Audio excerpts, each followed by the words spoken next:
Assalamualaikum warahmatullahi wabarakatuh.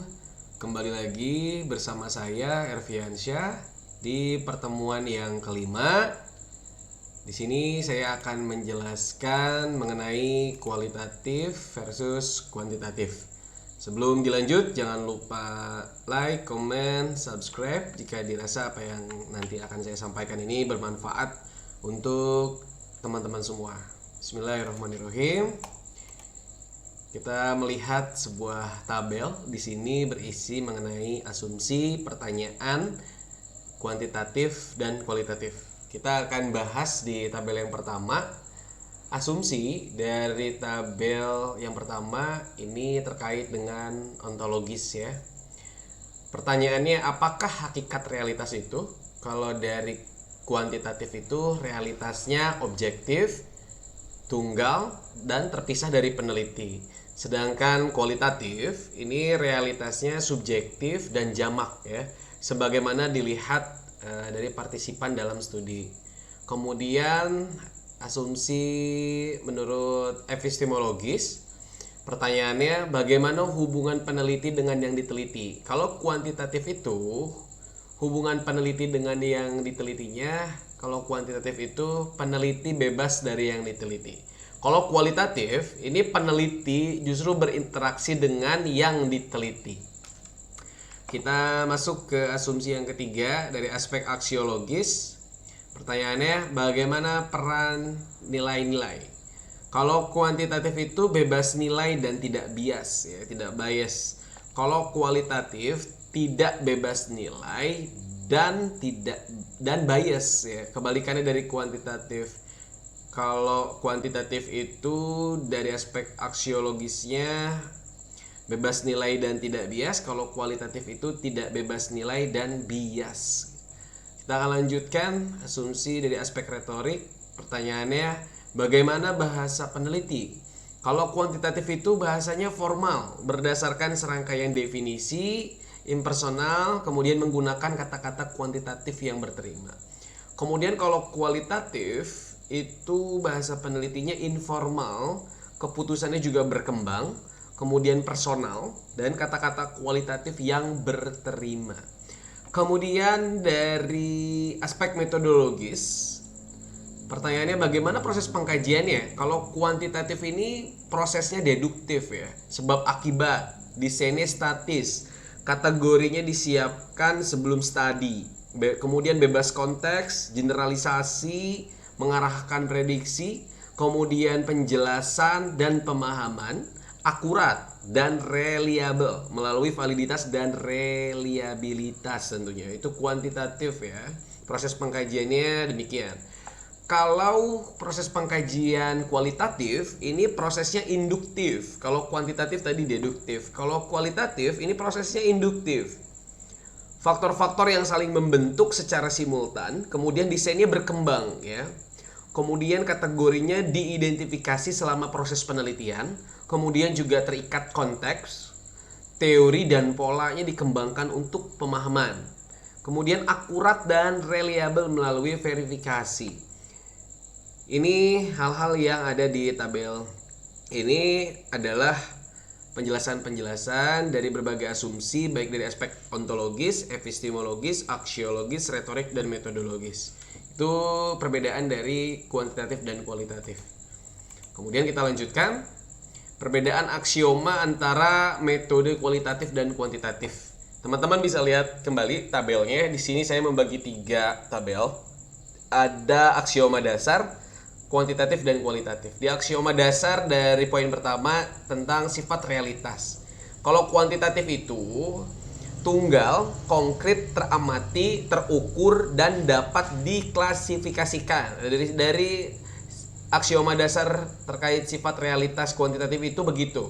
Kalau kualitatif itu ganda, holistik, dinamis, hasil konstruksi, dan pemahaman. Baik, kita lanjut yang kedua. Aksioma dasar mengenai hubungan peneliti dengan yang ditelitinya. Kalau kuantitatif itu independen. Kalau kualitatif ini interaktif untuk memperoleh makna begitu. Kemudian aksioma dasar selanjutnya mengenai hubungan variabel. Kalau kuantitatif itu hubungan variabelnya sebab akibat, kausalitas ya. Kalau kualitatif ini timbal balik atau interaktif. Kemudian aksioma dasar yang keempat mengenai kemungkinan generalisasinya. Kalau kuantitatif ini cenderung membuat generalisasi. Kalau kualitatif ini transferability atau hanya mungkin dalam ikatan konteks dan waktu, begitu. Kemudian aksioma dasar yang kelima adalah mengenai peranan nilai. Kalau kuantitatif ini cenderung bebas nilai. Kalau kualitatif justru terikat nilai yang dibawa peneliti dan sumber datanya. Ini adalah perbedaan aksioma antara metode kualitatif dan kuantitatif, teman-teman. Kita lanjutkan kembali. Ini frase pendekatan ya. Kita lihat tabelnya. Kalau kualitatif gimana, kalau kuantitatif gimana. Kalau kualitatif itu frase pendekatan yang pertama etnografi, kemudian yang kedua dokumentasi, yang ketiga penelitian lapangan, kemudian yang keempat data lunak, yang kelima interaksi simbolik, kemudian yang keenam perspektifnya dalam, kemudian yang ketujuh naturalistik, yang terakhir etnometodologis.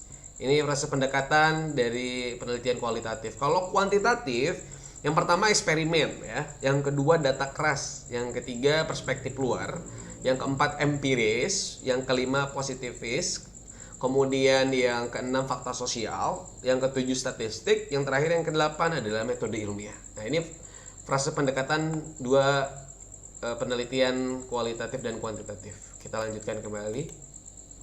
Nah, ini konsep pentingnya teman-teman yang harus difahami antara penelitian kualitatif sama kuantitatif. Kalau kualitatif itu makna, pemahaman akal sehat, kemudian penggolongan, definisinya situasi, kemudian kehidupan sehari-hari, tatanan negosiasi, kemudian proses, pemahaman, tujuan praktis, konstruksi sosial, dan teori dasar. Kalau kuantitatif ini variabel, operasional, reliabilitas, hipotesis, validitas, signifikan secara statistik, kemudian replikasi dan prediksi. Nah, ini konsep penting mengenai penelitian kualitatif dan kuantitatif. Baik, kita lanjutkan kembali. Tujuannya ya, kalau tujuan dari penelitian kualitatif dan kuantitatif, kita bahas yang kualitatif dulu. Kalau tujuan dari penelitian kualitatif itu yang pertama mengembangkan konsep, kemudian yang kedua memeriksa realitas ganda, yang ketiga teori dasar ya atau grounded theory, kemudian yang keempat mengembangkan pemahaman. Nah, kemudian tujuan penelitian kuantitatif apa? Yang pertama, ini menguji teori, kalau kuantitatif itu tujuannya. Kemudian mengeneralisasi, yang kedua. Yang ketiga, deskripsi statistik. Yang keempat, menunjukkan hubungan antar variabel. Yang terakhir, yang kelima, yaitu memprediksi. Baik, kita lanjutkan kembali. Ini rancangan desain penelitian kualitatif dan kuantitatif. Kalau desain dari kualitatif itu yang pertama berkembang, lentur dan umum. Kemudian yang kedua, rancangan atau desain ini sebagai panduan dari proses penelitian. Nah, ini rancangan desain penelitian kualitatif. Sekarang kita akan bahas mengenai desain kuantitatif ya. Kalau desain kuantitatif itu terstruktur, ditentukan di awal, kemudian formal dan khusus, teman-teman. Dan yang kedua, rencana kerjanya operasional. Nah, ini adalah rencana atau desain penelitian kualitatif dan kuantitatif. Kemudian kita akan membahas mengenai usulan penelitian. Nah, bagaimana usulan penelitian dari dua pendekatan penelitian ini, penelitian kualitatif dan kuantitatif. Kita bahas yang pertama dulu, yaitu kualitatif. Usulan penelitian yang kualitatif ini yang pertama singkat, yang kedua spekulatif, yang ketiga menunjukkan bidang yang relevan untuk diteliti. Kemudian juga yang keempat ditulis setelah ada datanya. Kemudian yang kelima kajian pustaka yang substantif singkat. Kemudian yang terakhir yang kelima rancangannya disebut secara umum. Rancangan disebut secara umum. Nah, ini usulan penelitian kualitatif. Kalau kuantitatif ini panjang dan lebar, kemudian fokus rinci dan khusus, prosedurnya rinci dan khusus, kemudian melalui tinjauan pustaka yang substantif, kemudian ditulis sebelum ada datanya. Kalau kuantitatif itu kan menguji teori ya. Kemudian hipotesisnya sudah dinyatakan dengan jelas di awal. Nah, ini usulan penelitian kualitatif dan kuantitatif. Kita lanjutkan kembali mengenai data dari penelitian kualitatif dan kuantitatif. Kalau kualitatif itu deskriptif, kemudian dokumen, foto, dan artefak ya. Kemudian rinciannya kontekstual, kemudian catatan lapangan, kata-kata pelaku sendiri, kemudian juga emik. Kalau kuantitatif ini kode kuantitatif, kemudian bilangan-bilangan, ukuran, variabel operasional, dan statistik tentunya yang menjadi ciri khas dari penelitian kuantitatif mengenai data. Baik, kita lanjutkan kembali. Sekarang teknik pengumpulan data baik penelitian kualitatif dan kuantitatif seperti apa? Kalau kualitatif ini pertama partisipan observation, kemudian in-depth interview, yang ketiga dokumentasi, yang keempat triangulasi ya, metode sumber data dan pengumpulan data. Kalau kuantitatif ini teknik pengumpulan datanya kuesioner, kemudian observasi, kemudian wawancara terstruktur. Nah, ini teknik pengumpulan data, penelitian kualitatif dan kuantitatif. Baik, kita lanjutkan kembali mengenai sampel. Kalau kualitatif ini kecil, tidak representatif, kemudian sampelnya teoritis, kemudian sampel bola salju, lalu bertujuan ya. Kalau kualitatif itu sampelnya itu purpose. Kalau sampel dari kuantitatif ini berbeda dengan yang kualitatif. Kalau kualitatif sampelnya kecil, kalau kuantitatif ini besar begitu. Kemudian berstratifikasi, kelompok kontrol, tepat dan cermat, kemudian dipilih acak, yang terakhir kendali kontrol untuk variabel luar. Ini sampel kualitatif dan kuantitatif. Kemudian kita lanjutkan kembali mengenai taktik atau metode dari kualitatif dan kuantitatif ini. Kalau kualitatif ini mengutamakan perspektif ya, atau emik, kemudian observasi partisipasi, tinjauan atas berbagai dokumen, kemudian wawancara terbuka dan berkembang ya, kemudian penjelasan sumber pertama atau first hand. Ini taktik atau metode kualitatif. Kalau kuantitatif ini eksperimen, kemudian observasinya terukur, eksperimennya semu, kemudian wawancaranya terstruktur dan survei. Nah, ini taktik atau metode kualitatif dan kuantitatif. Kemudian kita lanjutkan hubungan dengan subjek, baik itu kualitatif dan kuantitatif seperti apa. Kalau kualitatif ini hubungan dengan subjek itu empati, kemudian menekankan kepercayaan, kemudian kesetaraan, kemudian subjek data sebagai teman, kemudian hubungan dekat. Kalau kuantitatif ada pembatasan, jangka pendek, kemudian ada jarak, kemudian subjek peneliti, kemudian juga musiman. Nah, ini hubungan dengan subjek baik itu kualitatif dan kuantitatif. Kita lanjutkan kembali instrumen atau alatnya. Kalau kualitatif ini yang menjadi instrumen atau alatnya itu satu peneliti, kemudian buku catatan, tape recorder, kamera foto, dan lain-lain. Kemudian handycam juga bisa. Nah, ini instrumen atau alat penelitian kualitatif. Kalau kuantitatif ini inventory, kuesioner, kemudian wawancara terstruktur, kemudian indeks, skala, tes ya, free test dan post test. Ini instrumen atau alat kualitatif dan kuantitatif. Nah, kita bahas sekarang analisis datanya. Kalau kualitatif ini analisis datanya berkelanjutan, kemudian mencari pola, model, tema, teori. Kemudian induktif, kemudian makna dibalik tingkah laku objek, kemudian menggunakan audit trial. Nah, ini analisis datanya kualitatif. Kalau kuantitatif ini deduktif, kemudian dikerjakan setelah pengumpulan data, yang terakhir statistik. Nah, ini analisis datanya teman-teman mengenai kualitatif dan kuantitatif. Kita lanjutkan kembali mengenai penggunaan kualitatif dan kuantitatif. Kita bahas yang kualitatif ya. Kalau kualitatif, hipotesis dikembangkan sejalan dengan penelitian berlangsung.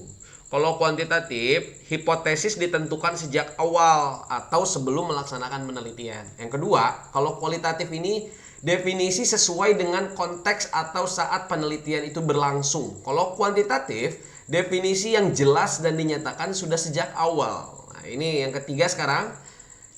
Kalau kualitatif, deskripsi naratif atau kata-kata, ungkapan atau pernyataan. Kalau kuantitatif, ini reduksi data menjadi angka-angka. Ini menjadi ciri khas kuantitatif. Kalau yang keempat, kualitatif itu lebih suka menganggap cukup dengan reliabilitas penyimpulan. Kalau kuantitatif, lebih memperhatikan reliabilitas skor yang diperoleh melalui instrumen penelitian. Terus yang terakhir, yang kualitatif ini penilaian validitas melalui pengecekan silang atas sumber informasi atau triangulasi. Kalau kuantitatif, penilaian validitas menggunakan berbagai prosedur dengan mengandalkan hitungan statistik tentunya. Kita lanjutkan. Nah, lanjutan penggunaan penelitian kualitatif dan kuantitatif yang tadi baru sampai nomor 5, kita lanjutkan kembali ya. Sekarang yang kualitatif ini menggunakan deskripsi prosedur secara naratif. Kalau kuantitatif ini menggunakan deskripsi prosedur yang jelas dan rinci. Yang ketujuh, kalau kualitatif ini samplingnya purposif ya. Kalau kuantitatif ini samplingnya random, acak kayak gitu. Nah, kemudian yang kedelapan, kualitatif ini menggunakan analisis logis dalam mengontrol variabel ekstern. Kalau kuantitatif ini desain atau kontrol statistik atas variabel eksternal. Nah, kita ya bahas yang kesembilan. Kalau kualitatif ini mengandalkan peneliti dalam mengontrol bias. Kalau kuantitatif menggunakan desain khusus untuk mengontrol bias prosedur. Lalu yang 10, kualitatif itu menyimpulkan hasil secara naratif atau kata-kata. Kalau kuantitatif menyimpulkan hasil pengukuran statistik. Nah, kalau kualitatif, gejala-gejala yang terjadi dilihat dalam perspektif keseluruhan. Kalau kuantitatif, ini memecah gejala-gejala menjadi bagian-bagian untuk dianalisis. Yang terakhir, yang ke-12, kalau kualitatif itu tidak merusak gejala-gejala yang terjadi secara alamiah atau membiarkan keadaan aslinya. Kalau kuantitatif ini memanipulasi aspek, situasi atau kondisi dalam mempelajari gejala yang kompleks. Kita lanjutkan. Alasan penggunaan kualitatif dan kuantitatif. Nah, ini sudah saya buat 7 poin. Yang pertama, kita akan bahas mengenai kualitatif ya. Bila masalah dianggap belum jelas sehingga perlu eksplorasi. Nah, ini alasan penggunaan kualitatif. Kalau kuantitatif, masalah sudah dianggap jelas gitu kalau kuantitatif. Yang kedua, kalau kualitatif meneliti makna di balik data yang nampak gitu. Kalau kuantitatif mendapatkan informasi dari populasi yang banyak. Yang ketiga, memahami interaksi sosial. Kalau kuantitatif mengetahui pengaruh atau treatment tertentu terhadap yang lain. Lalu yang keempat, kalau kualitatif memahami perasaan orang. Kalau kuantitatif ini menguji hipotesis. Kemudian yang kelima, kualitatif itu untuk mengembangkan teori ya. Kalau kuantitatif fenomena empiris yang dapat diukur. Kemudian yang keenam, memastikan kebenaran data. Kalau yang kuantitatif ini menguji keraguan tentang validitas pengetahuan, teori dan produk tertentu. Nah, yang terakhir, kalau kualitatif ini meneliti sejarah perkembangan. Nah, ini alasan penggunaan kualitatif dan kuantitatif. Kita bahas selanjutnya mengenai problem dalam penggunaannya. Nah, kalau kualitatif itu prosedurnya tidak baku. Kalau kuantitatif ini mengendalikan variabel-variabel lain. Kalau kualitatif kemudian memakan waktu. Kalau kuantitatif ini mengontrol variabel lain. Kalau kualitatif sulit mereduksi data. Kuantitatif ini replikasi. Kemudian kualitatif ini reliabilitas. Kalau kuantitatif ini obtrusiveness. Kemudian kualitatif itu prosedurnya tidak baku dan sulit meneliti populasi besar. Nah, ini ya mengenai problem dalam penggunaan baik itu kualitatif maupun kuantitatif. Kita lanjutkan mengenai kompetensi peneliti. Nah, kalau kompetensi peneliti dari penelitian kualitatif ini, yang pertama memiliki wawasan luas di bidang yang akan diteliti. Kedua, memiliki kemampuan dan skill human relation yang baik dengan berbagai orang sesuai dengan konteks sosialnya. Yang ketiga, memiliki kepekaan terhadap setiap gejala pada objek yang akan ditelitinya. Kemudian yang keempat, mampu menggali data dengan sistem triangulasi. Nah, ini kompetensi peneliti dari penelitian kualitatif. Sekarang kita akan bahas kompetensi peneliti dari penelitian kuantitatif seperti apa. Yang pertama, memiliki wawasan luas di bidang yang diteliti. Yang kedua, mampu melakukan analisis masalah secara akurat. Kemudian yang ketiga, mampu menggunakan teori dan cara kerjanya sehingga bisa merumuskan hipotesis. Yang terakhir, memahami berbagai jenis metode penelitian kuantitatif. Nah, ini adalah kompetensi peneliti baik dari aspek kualitatif maupun kuantitatif. Nah, kita lanjutkan kembali. Poin yang kelima, kalau kualitatif itu dia kompetensi yang harus dimiliki oleh penelitinya, dia mampu menganalisis data secara induktif, mulai analisis deskriptif, domain, komponensial, kemudian tema, budaya. Kemudian mampu menguji kredibilitas, defendabilitas, konfirmabilitas, dan transferabilitas hasil penelitian. Kemudian yang ketujuh, mampu menghasilkan temuan pengetahuan, hipotesis atau ilmu baru. Kemudian yang terakhir yang kedelapan, mampu membuat laporan secara sistematis, jelas, lengkap, dan rinci. Nah, sekarang kita bahas yang kuantitatif. Kompetensi peneliti dari penelitian kuantitatif ini harus memahami teknik sampling ya, probability dan non probability. Kemudian yang keenam, mampu menyusun instrumen penelitian yang tepat untuk menjaga reliabilitas dan validitasnya. Kemudian yang ketujuh, mampu mengumpulkan data dengan kuesioner, angket, wawancara, dan observasi. Kemudian yang kedelapan, bila dalam satu tim mampu mengorganisir kerja tim. Yang kesembilan, mampu menyajikan data dan analisis data secara kuantitatif. Yang kesepuluh, mampu memberikan interpretasi dari hasil pengujian hipotesisnya. Kemudian yang kesebelas, mampu membuat laporan secara sistematis, jelas, lengkap, dan rinci. Kemudian yang terakhir yang ke-12, mampu membuat abstraksi dari hasil penelitian. Nah, kriteria data penelitian ya. Pertama, valid tentunya, harus valid. Nah, menunjukkan derajat ketepatan antara data yang sesungguhnya terjadi pada objek dengan data yang dapat dikumpulkan oleh peneliti. Misalnya korban tsunami 900.000 orang dilaporkan berbeda. Kemudian kriteria data penelitian yang kedua adalah reliable ya. Ini menunjukkan derajat konsistensi data dalam interval waktu tertentu. Misalnya mahasiswa S2 KPI itu ada 24 orang. Sumber ditanya tetap 24 orang sampai kapanpun. Nah, itu reliable. Kemudian juga kriteria data penelitian yang ketiga itu objektif. Nah, ini derajat persamaan persepsi berkenaan dengan kesepakatan antar banyak orang ya, interpersonal agreement. Misalnya data peneliti berbeda pada satu objek, berarti data tidak objektif. Nah, ini kriteria data penelitian. Nah, akhir penelitiannya kalau kualitatif itu setelah tidak ada data yang dianggap baru atau jenuh ya, atau redundansi. Kalau kualitatif ini setelah semua kegiatan yang direncanakan dapat terselesaikan. Nah, ini akan dikatakan akhir penelitian. Kalau kualitatif itu setelah tidak ada data yang dianggap baru atau sudah jenuh gitu ya. Kemudian juga kalau akhir penelitian dari kuantitatif ini setelah semua kegiatan yang direncanakan ini dapat terselesaikan. Nah, kemudian kepercayaan terhadap hasil. Kalau kualitatif itu pengujian kredibilitas, kemudian defendabilitas, kemudian proses dan hasil penelitian. Kalau kuantitatif ini pengujian validitas dan reliabilitas, teman-teman. Kemudian gabungan kualitatif dan kuantitatif, apakah bisa? Nah, kualitatif dan kuantitatif ini dapat digunakan bersama untuk meneliti pada objek yang sama, tetapi tujuan yang berbeda. Metode kualitatif digunakan untuk menemukan hipotesis, sedangkan metode kuantitatif digunakan untuk menguji hipotesis. Kalau kualitatif ini menemukan hipotesisnya, kalau kuantitatif ini digunakan untuk menguji hipotesisnya, teman-teman. Nah, kemudian digunakan secara bergantian. Pada tahap pertama menggunakan kualitatif, sehingga ditemukan hipotesis. Selanjutnya, hipotesis tersebut diuji dengan metode kuantitatif.